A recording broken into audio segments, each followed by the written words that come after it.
मुबारक अहमद सानी वाले केस का क्या बनेगा फिर? अब सर वही केस है, उसी में रिव्यू आया है। आज भी लैपटॉप वाले मौजूद थे? नहीं, आज सुन रहे थे या नहीं थे? आज पगड़ियों वाले आए हुए थे, इसलिए लैपटॉप वाले नहीं आए हुए। Thank you. हुज़ूर अलैहिस्सलाम की खत्म नबूवत पे डाका नहीं पड़ने देंगे।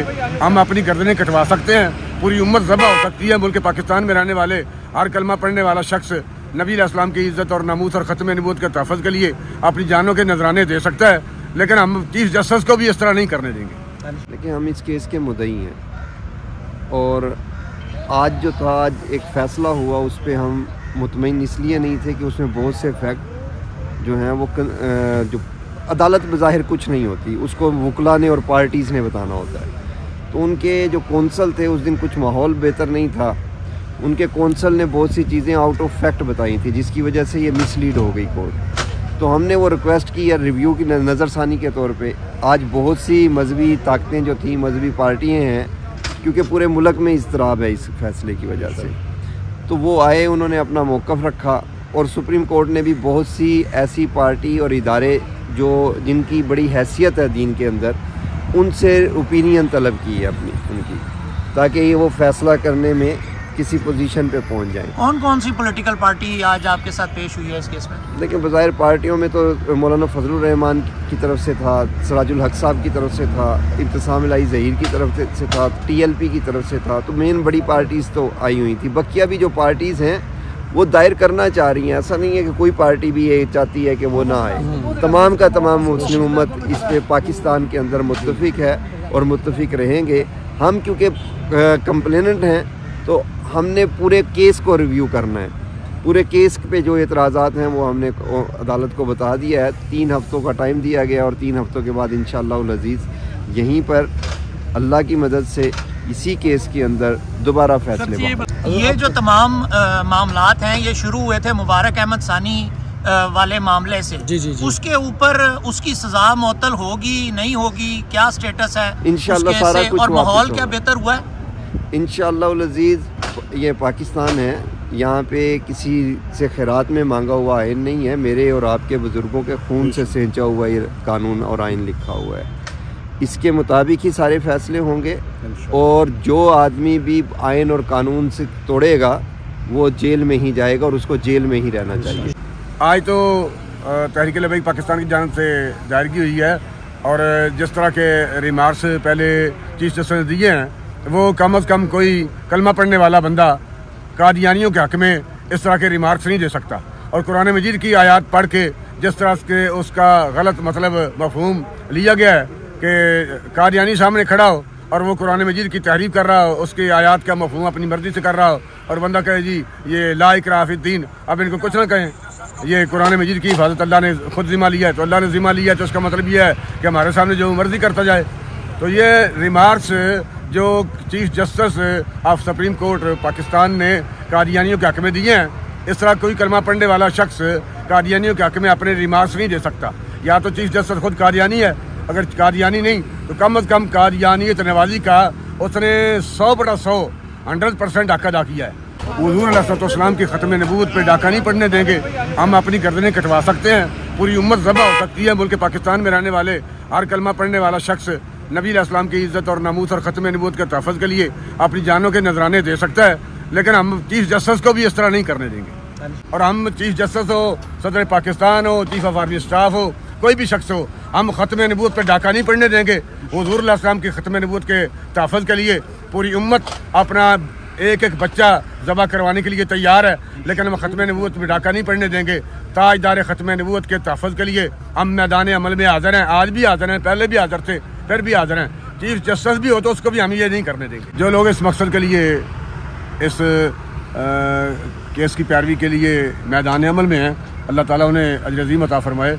बाकी हज़रात को भी इस काज के लिए निकलना चाहिए और उन्हें भी ख़त्म नबूवत के तहफ़्फ़ुज़ के लिए अमलन मैदान में हाज़िर होना चाहिए।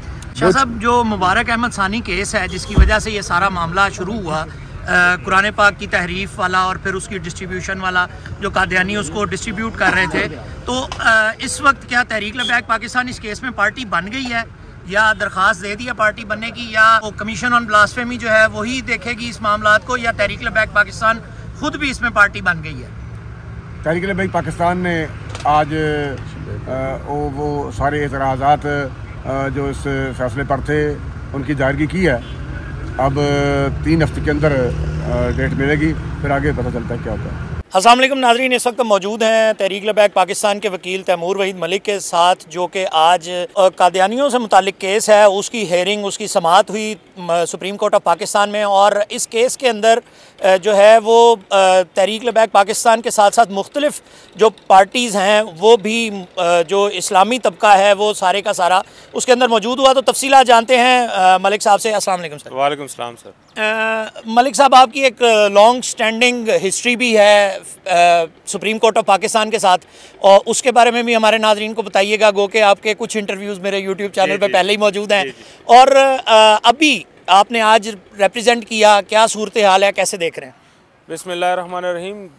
सबसे पहले जो हमारा मामला था, इसमें जो अभी हालिया जो फ़ैसला हुआ है इसका, काजी फायज़ ईसा साहब ने जो 6 फरवरी को फ़ैसला दिया था, उस फ़ैसले के 2 हिस्से हैं। एक हिस्सा है जो कानूनी मामलात पे है, जिस तरह FIR काब हुई, उसके जो नुकात हैं या जो उसके जो ताजरात पाकिस्तान के जो मामलात हैं, उसमें भी काफ़ी सारे मामलात हैं।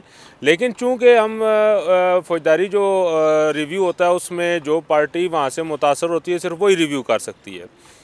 हमारा कंसर्न था इसमें जो, उसमें भी ज़ाहिर बात हमारा कंसर्न ज़रूर है कि एक ख़िलाफ़ कानून जो आपने वो कानून उसको जो किसी को रिलीफ दे रहे हैं, और उसकी हद तक तो हमें उस पर भी रिजर्वेशंस हैं। लेकिन चूंकि हम कानूनी तौर पर उस पर मुदाखलत नहीं कर सकते, कानूनी तौर पर सिर्फ वही जो मुद्दई था उसमें वो कर सकता है और वो कर रहा है। इंशाल्लाह हम उसको भी अदालत में सपोर्ट करेंगे। और दूसरा उसमें जो हिस्सा था वो था जो इस्लामी कुरानी आयात जो है वो, और जो कुरानी आयात के हवाले दिए गए उस फ़ैसले में, उसमें जो अलमिया है सबसे बड़ा वो ये था कि इस्लामी रिपब्लिक ऑफ पाकिस्तान जो है, इस्लामी जमहूरिया पाकिस्तान के चीफ़ जस्टिस साहब ने एक कादियानी को रिलीफ देने के लिए जो आयात वहाँ पे बग़ैर किसी सियाक़ व सबाक़ के, जिनका इस मामले से या इस केस से बिल्कुल सिरे से ही तल्लुक़ नहीं था, वो वहाँ पे कोर्ट की। मिसाल के तौर पर मामला ये था कि जी एक कादियानी ने जो तहरीफ शुदा कुरान पाक के नुस्खे, जिसका उन्होंने नाम कोई तफसीर सगीर रखा हुआ है, वो उसने तकसीम किए।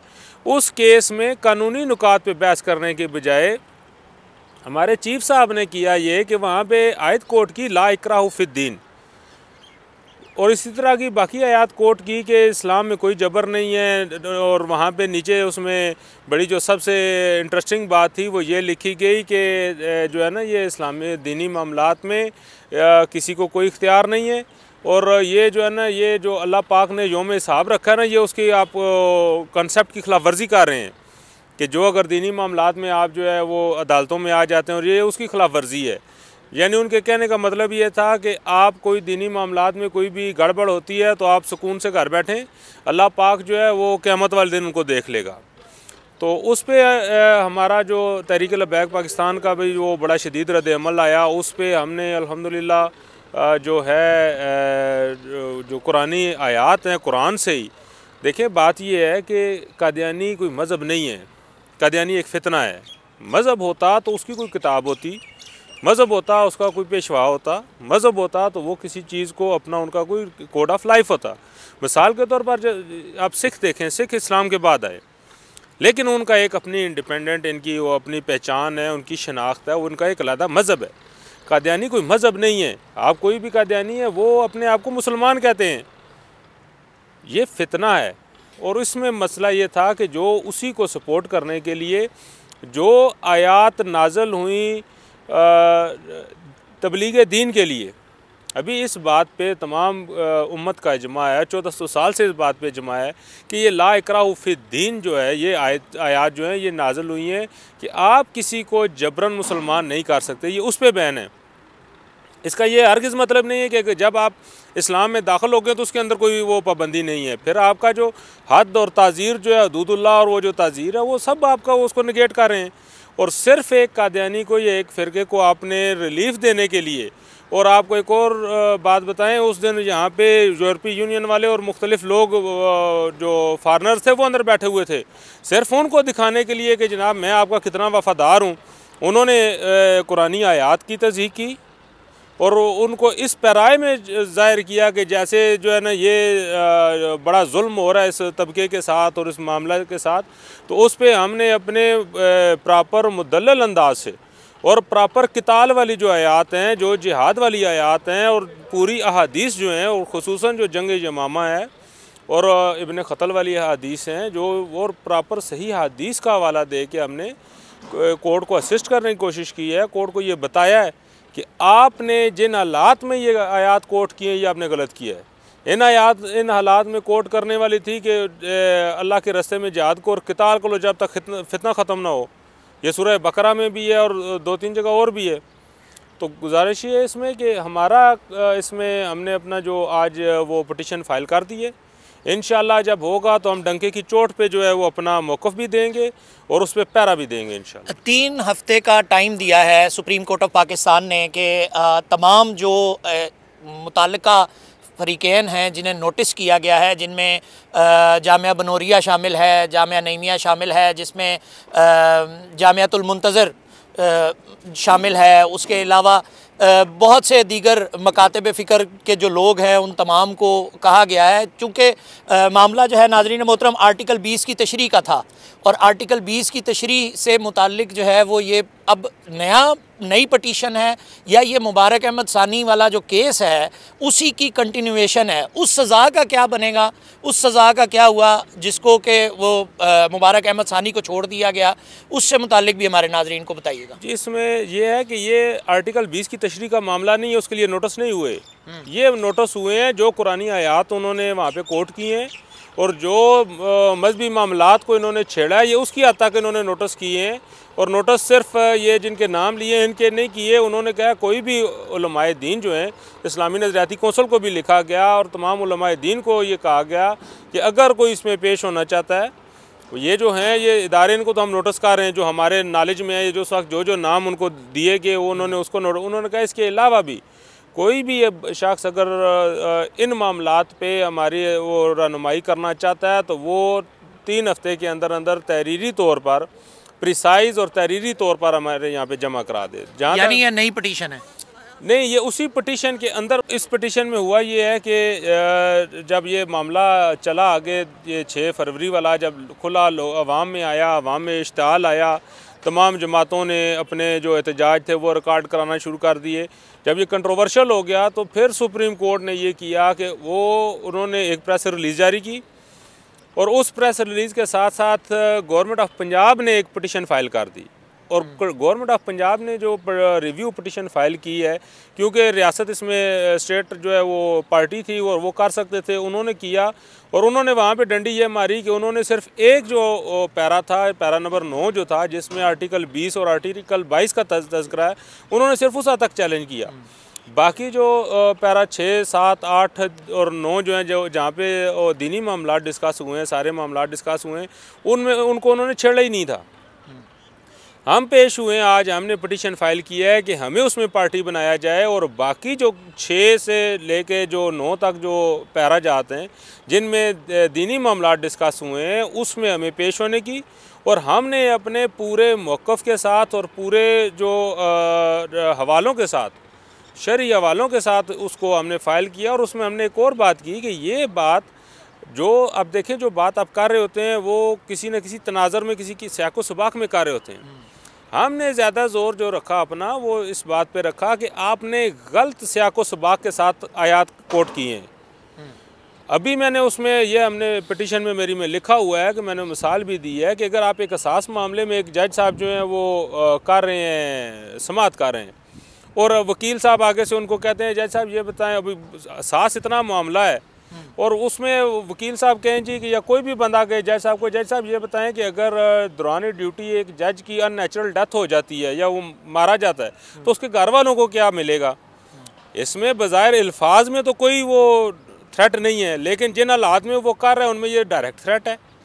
यही मिसाल मैंने अपनी उसमें कोट की है कि बात ये है कि मसला यहाँ पे आयात के तर्जमे का या तशरीह का नहीं है। मसला ये है कि जिन सियाक़ो सबाक़ में आप ला रहे हैं कादियानियों के केस में, आप ला इकराह फिर दीन को कोट नहीं कर सकते। हाँ, अगर फोर्स कन्वर्जन का केस होता, अगर किसी से ज़बरदस्ती मज़हब तब्दीली का केस होता, कोई होता, उसमें आप ज़रूर करें। उसमें क्योंकि यही हमारा मज़हब यही कहता है, दीन यही कहता है, और उस पर तमाम उसका आइमा इकराम का इजमा है कि ये आयात जो हैं ये फोर्सफुल कन्वर्जन के अगेंस्ट हैं। ये उससे बैन किया गया है। ये नहीं कहा गया कि आप जब वो कादियानी है वो कुरान पाक की तारीफ़ कर रहा है और आप जो है वो घर में सोए रहें। तो इसमें ये, और जहाँ तक आर्टिकल 20 का तल्लक है, वहाँ पे अभी मामला ये है कि आप ये देखें कि आर्टिकल 20 क्या चीफ़ जस्टिस साहब को नहीं पता? एक आम बंदा अगर कानून की किताब खोल के उसको पढ़ सकता है कि पहले अल्फाज ही जहाँ से आर्टिकल 20 शुरू हो रहा है वो हो रहा है सब्जेक्ट टू लॉ, वो आप हज़फ कर जाएँ। अगर आप वो सब्जेक्ट टू लॉ आप अगर उसमें जज साहब लिख देते, सब्जेक्ट टू लॉ क्या 298C है, 298C के तहत इनको पाबंदियाँ, तबलीग की पाबंदी है और बाकी पाबंदियाँ, वो अगर वो सब्जेक्ट टू लॉ लिख देते तो उनकी पूरी जितनी उनकी जजमेंट थी या जो उन्होंने वो कोर्ट किए हुए थे वो सारा ख़त्म हो जाता था, वो कोर्ट ही नहीं कर सकते थे। तो इसका मतलब ये है कि जज साहब ने जानबूझ के उसको बीच से कट किया, सब्जेक्ट टू लॉ को, आर्टिकल 20 में भी और आर्टिकल 22 में भी, और ये जाहिर किया कि जनाब ये भी एक मज़हब है और ये भी एक ग्रुप है, ये भी एक सेक्ट है और इसको हर तरह की आज़ादी है। तो ये जो चीज़ है ये बड़ी तशवीशनाक है कि सुप्रीम कोर्ट के जज साहब, चीफ जस्टिस ऑफ पाकिस्तान इस ग्रुप को इतना फेवर क्यों कर रहे हैं, जिसके ख़िलाफ़ हमने पटिशन फ़ाइल कर दी है। तो इंशाल्लाह इसको हम मंतकी अंजाम तक पहुँचाएँगे। इंशाल्लाह पटिशन फाइल कर दी है, इसको मंतकी अंजाम तक पहुंचाएंगे। आखिरी सवाल ये है कि वो बात जो मैंने पहले भी दरमियान में भी की, मुबारक अहमद सानी वाले केस का क्या बनेगा फिर? अब सर वही केस है, उसी में रिव्यू आया है। वो केस जो है वो पेंडिंग है। उसमें तरीक़ाकार ये होता है कि अगर कोई जजमेंट आ जाती है, आर्डर आ जाता है, उसी का रिव्यू किया जाता है। ये नई पटिशन फाइल नहीं होती या एक नया केस शुरू नहीं होता। ये मुबारक अहमद सानी वाला ही केस है और उसमें आज उसके वकील भी पेश हुआ था, जो उसका मुबारक सानी का, उसने एतराज़ किया जी कि ये सारे जितनी जमातें और ये जितने लोग हैं जनाब, ये इकट्ठे होके हमारे वो जो कम्युनिटी के अगेंस्ट आ गए हैं। और ये जो आपने सुप्रीम कोर्ट ने ये जो प्रेस रिलीज़ जारी किया है, इसमें जिस सुप्रीम कोर्ट के फैसले का हवाला दिया गया साहब का, वो तो हमारे ख़िलाफ़ है। उसमें जो बेंच है, बेंच ने कहा जी कि वो फैसला जो है वो बाइंडिंग है, वो आप पे भी बाइंडिंग है और पूरे पाकिस्तान पे बाइंडिंग है। जो वहाँ पे फाइनल हो चुका वो हो चुका, आप उस पर बहस नहीं कर सकते। हाँ, अगर आपको ये जब आएंगे उसमें अगर कानूनी आपको कोई मामलात हुए तो हम आपको भी सुनेंगे और आपको भी पूरा मौका दिया जाएगा बोलने का, लेकिन हम आपको नोटिस नहीं कर सकते क्योंकि आप इसमें पार्टी खुद एज ए पार्टी मौजूद हैं। तो वो जो है ना, उसमें वही पटिशन जो मुबारक सानी वाली जो बेल पटिशन और उसी की नज़र सानी में आए हैं और वही केस आगे कंटिन्यू करेगा। और वो उसमें जज साहब ने ये क्लियर किया, वो पूछा फ्रीकैन से कि अगर हम इसको इस तरह करें कि बाकी जितने भी ये मामलात हैं ये मज़हब के हवाले से, दीनी मामलात में और जो आर्टिकल कॉन्स्टिट्यूशन के हवाले से, उसमें हम आप लोगों को सुनेंगे। जो केस के मेरिट हैं वो हम जो मुद्दई है हसन माविया, उसको और उसके वकील को सुन के हम उस पर फ़ैसला करेंगे। तो सब ने उस पर इत्तेफाक किया कि ठीक है, इसी तरह कि आप जो हम आए हैं, जो मजहबी आपने मामलात बीच में डिस्कस किए, हम उस हद तक आए हैं। बाकी जो केस के मेरिट्स हैं वो जो है वो पार्टियाँ खुद डिस्कस करेंगी। उस पर केस के मेरिट्स जो हैं वो पार्टियां खुद डिस्कस करेंगी। नाज़रीन मोहतरम, आपने तफसीलन सुना कि इस वक्त क्या स्टेटस है इस केस का और इसके ऊपर तमाम तफसीलात आपके सामने हैं। मसूद चौधरी को supreme court of Pakistan Islamabad से इजाज़त दीजिए। दोबारा किसी और मेहमान के साथ किसी और वक्त हाजिर होते हैं। तब तक के लिए अस्सलाम वालेकुम वरहमतुल्लाहि वबरकातुहू।